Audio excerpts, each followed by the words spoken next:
একটা বিষয় আছে আপনাদের কাছে শেয়ার করব। ওই যে বলে না, কথায় আছে নিচ থেকে পর ভালো, পরের থেকে জঙ্গল ভালো।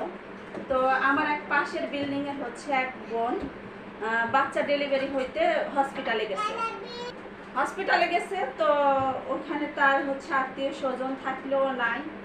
তো কি আর করার, এই বিপদে সে রান্নাও করতে পারে না। দুইটা মেয়ে, একটা ছেলে হয়েছে, যাক মাশাল্লাহ, ছেলের আশায় করছিল।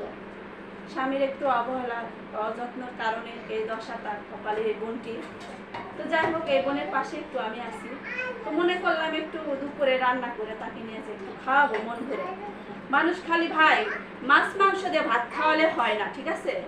এই আলু ভর্তা ডাল দিয়ে খাওয়ালেও মনে শান্তি থাকে, মানে শান্তি আসে যে একটা মানুষকে আমি বিপদের সময় খাওয়াইতে পারলাম বা বিপদে একটু পাশে দাঁড়াইতে পারলাম। এটাই আপনাদের কাছে একটু শেয়ার করতেছি, জাস্ট মনের কষ্টগুলো।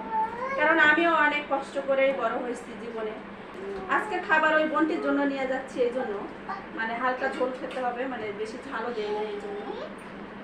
এখানে এখানে হচ্ছে ফুলকপি, আলু, মাছ দিয়ে, মানে এখানে জালি কুমড়া দিয়ে মাছ দিয়ে মানে মাখা মাখা করেছি। আর এখানে ওই যে বরবটি আলু দিয়ে ভাজি করছি। আর এই এক বাটি ভাত, মানে ওখানে আছে 3 জন। বোনের হচ্ছে বোন আছে, তাও আবার খালাতো না ফুফাতো যেন বোন আছে। তো আপনাদের কাছে অবশ্যই শেয়ার করবো।